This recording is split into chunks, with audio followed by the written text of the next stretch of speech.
So ladies and gentlemen, there's hubbub about the mosque at Ground Zero, and it's not going to be at Ground Zero, it's going to be near Ground Zero. And I had a realization last night as I was watching some videos about it, thinking about it, reading comments on my video about it. And I think that the people who say that the mosque is just fine are approaching it platonically, as Plato would. They are saying that there is a perfect definition that doesn't really have to have anything to do with reality, right? Logic and reason are separate from reality. They don't need to take cognizance of reality. A Platonist would say, I have my definitions. I define religion this way, Islam this way, rights this way, war this way. My definitions are what they are. I don't need to take any cognizance of the facts on the ground or the facts of the case. It doesn't matter what the details are in this particular case. Now, I'm not endorsing pragmatism here. I'm endorsing an Aristotelian view of the subject.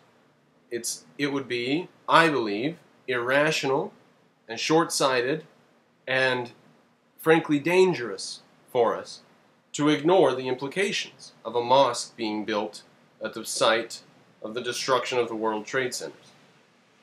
I think that it's fine to allow freedom of religion and freedom of rights, but not necessarily for a group that is trying to destroy your civilization and has attacked many, many times. So I think that these people are looking at it slightly platonically.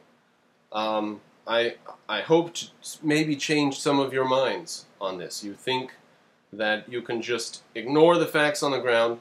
You define Islam as a religion, and religion is protected by the First Amendment, and we all have a right, and the government can't violate those rights, and to hell with the destruction of thousands of people, skyscrapers, the destruction of part of the Pentagon, the attempt to fly one of the planes to the White House. Forget all that. All we're talking about is whether or not a religion can buy ground and build a church. Now, I wouldn't go so far as to arrest all Muslims in the United States. I might, maybe 10% or something like that, the ones that are suspicious. But once in a while they arrest some car dealer in Kansas or something who has sent money to some charity in the Middle East. And he says it's a charitable donation. In fact, the FBI and CIA know that the charity is part of a terrorist organization.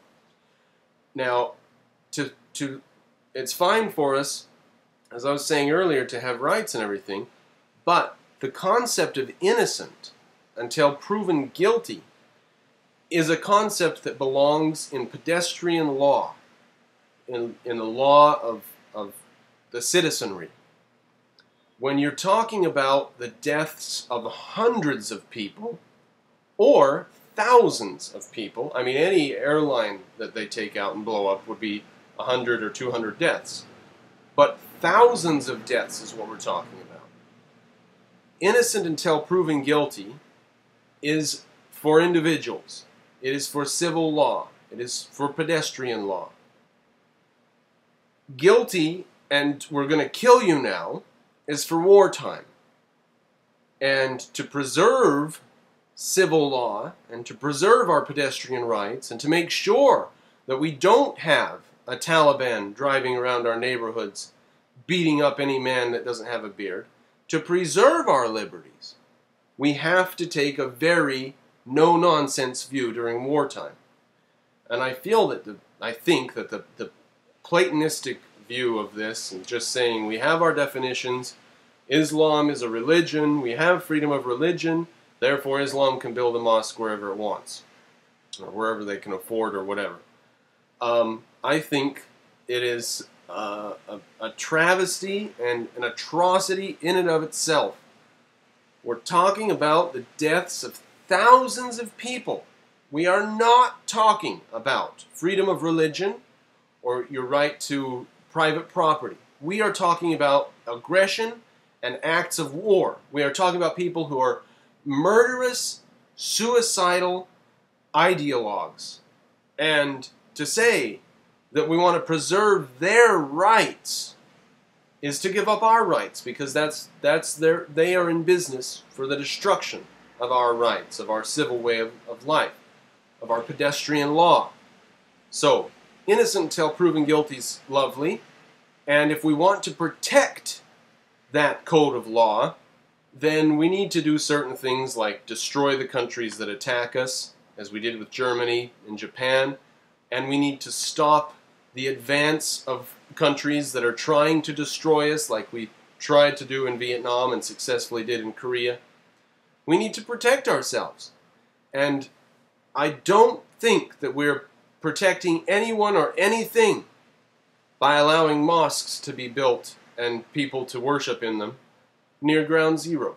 I don't even mind if it's only a block or two away. That's close enough. A moratorium on mosques would be fine by me. I don't see that it would violate anyone's rights until the war was over. And the only problem I have with that is that we should invade Iran and probably Saudi Arabia and end the war quickly in that way.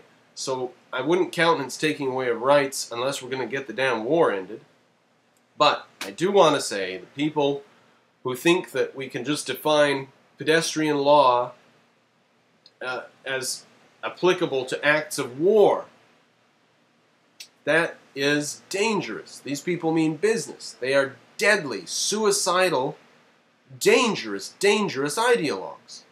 And to say that we want to protect their civil rights, now to say we're going to violate their civil rights, is only justifiable in a situation of war and massive casualties, which we have seen. That's what September 11th was.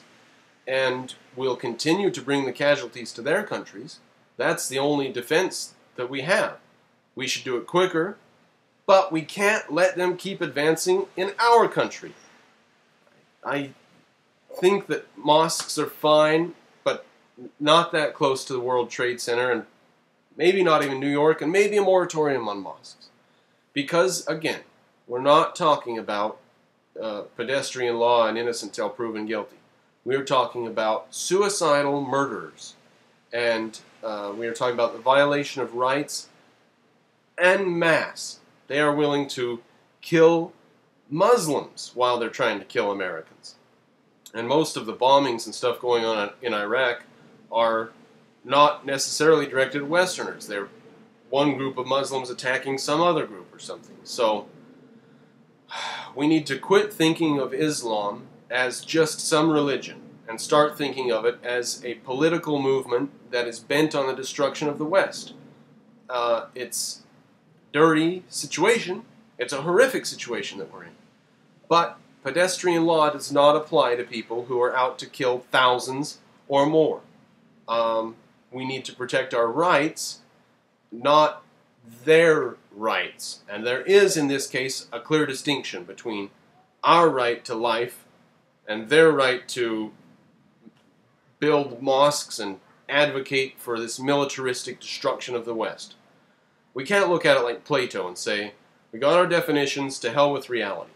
We've got to look at it like Aristotle and say, we're going to go to reality for information about our ideas. We're going to come back to our ideas and make sure that they correlate with reality. That's how we have to look at this. You say innocent till proven guilty. I say suicidal murderers. I say war.